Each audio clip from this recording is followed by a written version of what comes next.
সম্মানিত মুমিন ও মুসলমান দিনী ভাই ও বোনেরা, আসসালামু আলাইকুম ওয়া রাহমাতুল্লাহি ওয়া বারাকাতুহু। আপনারা দেখতেছেন অদৃশ্য জিন ও জাদুর কোরআনিক চিকিৎসা চ্যানেল সঙ্গে আছি আমি মোহাম্মদ রশিদ। সম্মানিত বন্ধুগণ, আজকে আপনাদের মাঝখানে খুব গুরুত্বপূর্ণ একটা বিষয় নিয়ে আলোচনা করব ইনশাআল্লাহ। আলোচনাটা হচ্ছে যে আপনারা বিশেষ করে যাদের সঙ্গে আপনাদের ঝগড়াঝাটি, মিল মহব্বত কমে যায়, ভালোবাসার টান কমে যায়, আপনার আপনজন কিন্তু আপনার সঙ্গে সম্পর্ক ভালো ছিল, খুব একটা ভালো একটা রিলেশন ছিল। কিন্তু হঠাৎ করে আপনাকে দেখতে পারতেছে না, অথবা আপনার কথা সে শুনতে পারতেছে না, অথবা স্বামী স্ত্রীর মধ্যে ঝগড়াঝাটি একটা খুব একটা খারাপ পজিশনে চলে গেছে। স্ত্রী এক পর্যায়ে দেখা গেছে স্ত্রী বাবার বাড়িতে চলে গেছে, আসতে চাচ্ছে না।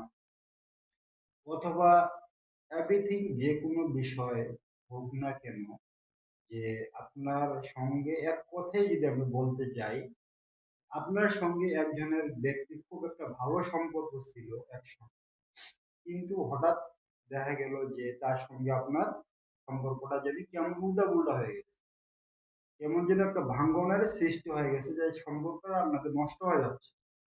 এই পর্যায়ে গিয়ে আপনি কিভাবে তাকে আপনার আয়ত্তে নিয়ে আসবেন, কিভাবে সে আপনার মনের ভিতরে আসবে এবং তার আপনার প্রতি সে ভালোবাসা জ্ঞাপন করবে, এইভাবে এমন একটা আমল দিব আপনাকে আজকে আমি ইনশাআল্লাহ। যে আমলটা যদি আপনারা করেন, যে কেউ যাইতে পারে অবশ্যই, 100% আমি ইনশাআল্লাহ আল্লাহর কাছে আশাবাদী যে সে অবশ্যই আপনার ভালোবাসার ডাকে সে সাড়া দিবে, এবং কি অবশ্যই সে আগের রূপে সে ফিরে আসবে।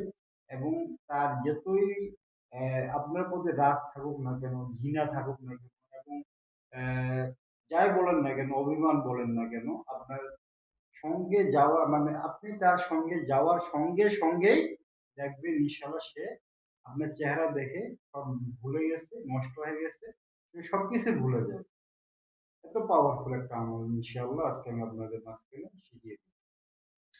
তো আপনাদের মাঝখানে একটা আমার রিকোয়েস্ট থাকবে যে আপনারা যাই এই আমলটা করেন না কেন, অবশ্যই ভালো কাজের জন্য, বৈধ কাজের জন্য আপনারা ব্যবহার করবেন। তাহলে এই আমলে পরিপূর্ণ ফায়দা আপনারা পাবেন। যদি কেউ কে অসৎ উদ্দেশ্যে আমলটা করেন, তাহলে আপনাদের জন্য এজাজত থাকবে না, আপনারা এই আমলে কোনো রকম ফায়দাও পাবেন না। তো আমরা যেহেতু ইসলামিক যে আমলগুলা, আমরা কোরআন সুন্নাহ ভিত্তিক যে আমলগুলো আমরা দেই, শুধু বৈধ আমলের জন্যই আমরা দিই, অবৈধ কোনো কাজের জন্য।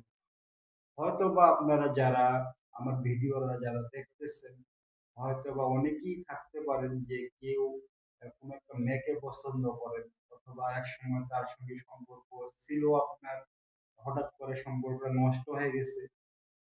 যার কারণে হয়তোবা আপনি আমাদের টাইটেল দেখে অথবা থাম্বনেল দেখে ভিডিওটা আপনারা দেখতেছেন। আপনাদেরকে একটা কথা বলবো ভাই, ভালোবাসাটা অবশ্যই বৈধ, অবশ্যই জায়েজ, কিন্তু কোনো অন্য কোনো মেয়েকে, অন্য কোনো নারীকে বিয়ের আগে কোনোভাবেই ভালোবাসা সেটা বৈধ হইতে পারে না। এটাই আপনারা যখন যার সঙ্গেই দেখা করতে যান না কেন, যার সঙ্গেই দেখা করতে যান না কেন, অবশ্যই যাওয়ার আগে ছোট্ট একটা আমল আপনাদেরকে যে শিখিয়ে দিচ্ছি, এই আমলটা আপনারা করে যাবেন। এই আমলটা করার আগে অবশ্যই আপনাকে একটা জিনিস লাগবে, জিনিসটা হচ্ছে আতর। জিনিসটা অবশ্যই নিবেন আতর। আতরটা নিবেন একবারে ফ্রেশ যে আতরটা, যেই আতরের মধ্যে কোনো রকম কেমিক্যাল না দেওয়া হয়। জিনিসটা ভালো করে শুনবেন, আতরের মধ্যে যদি কেমিক্যাল না দেওয়া হয় ওই আতরটা আপনারা নিবেন। কারণ বর্তমানে এখন আতরগুলোর মধ্যে প্রচুর পরিমাণ কেমিক্যাল ইউজ, যার কারণে আপনি 2 টাকা বেশি দিয়ে নেবেন কিন্তু ভালো আতরটা নেওয়ার চেষ্টা করবেন। তো আতরটা নিয়ে আসবেন, নিয়ে বাসায় আসে পাক পবিত্র অবস্থায় ফ্রেশ গোসল-টোসল করে জায়নামাজের উপরে বসে 2 রাকাত নফল নামাজ আদায় করার পর একটা আমল করবেন। আমলটা হচ্ছে ইয়া ওয়াদুদু, ইয়া ওয়াদুদু 1000 বার তেলাওয়াত করতে হবে আপনাকে, অথবা 1000 বার পাঠ করতে হবে। তো অবশ্যই আমলটা শুরু করার আগে ইস্তেগফার, দরুদ শরীফ কয়েকবার পাঠ করে নিবেন। পাঠ করে আমলটা শুরু করবেন। শুরু করে 1000 একটা তসবিহ নিবেন, অথবা আপনি হাতেও গুনতে পারেন। হাতে গুনলে ভুল হইতে পারে। তসবিহ নিয়ে নিবেন। 1000 বার পাঠ করার পরে আবার দরুদ শরীফ মিনিমাম 11 বার পড়ে নিবেন। পরে আতরের মধ্যে একটা দম দিয়ে দিবেন। আতরের মধ্যে একটা দম দিয়ে দিবেন। ঠিক আছে? তো যখন আপনারা আমলটা করবেন, আমলটা করবেন তো করার সময় মনে, মনে এই নিয়ত রাখবেন যে, হে আল্লাহ, এই আমলের বরকতে, এই আমলের ফজিলতে আপনি আমাকে তার সঙ্গে মিল মহব্বত, অথবা আমার প্রতি তার যে একটা মনের যে ক্ষোভ, একটা যে মানে রাগ, একটা যে ঘৃণা যাই থাকুক না কেন, আপনি এগুলো নষ্ট করে দিন। আল্লাহর কাছে মনে, মনে এই নিয়তটা রেখে আপনারা আমলটা করবেন। পরে সেই আতরটার মধ্যে কি করবেন? যখন আপনার আমলটা শেষ হয়ে যাবে, আতরটার মধ্যে একটা দম দিয়ে দিবেন। দম দিয়ে উঠে গেলেন। উঠে যখন আপনি তার সঙ্গে দেখা করতে যাবেন, যাওয়ার ঠিক আগ মুহূর্তে আপনি যখন বাসা থেকে বের হয়ে যাবেন, সুন্দর করে আপনি আতরটা পুরো শরীরে মেখে নিবেন। মেখে নিয়ে ইনশাআল্লাহ তার সঙ্গে দেখা করতে যাবেন। এই আতরের ঘ্রাণটা যখনই সে পাবে, ইনশাআল্লাহ তার যেত মনের রাগ থাকুক না কেন, আপনার ঘৃণা থাকুক না কেন, যাই থাকুক না কেন, ইনশাআল্লাহ নগদের মধ্যে সব পানি হয়ে যাবে। এবং কি আপনাকে আগের মতোই সে ভালোবাসা শুরু করবে, এবং কি ইনশাআল্লাহ আমি আল্লাহর কাছে আশাবাদী, সে যদি আপনার স্ত্রী হয় অবশ্যই আপনার সংসারে সে ফিরে আসবে। তো এই আমলটা অনেক পাওয়ারফুল একটা আমল। ইনশাআল্লাহ আপনারা সবাই করবেন, কিন্তু ভালো কাজে ব্যবহার করবেন।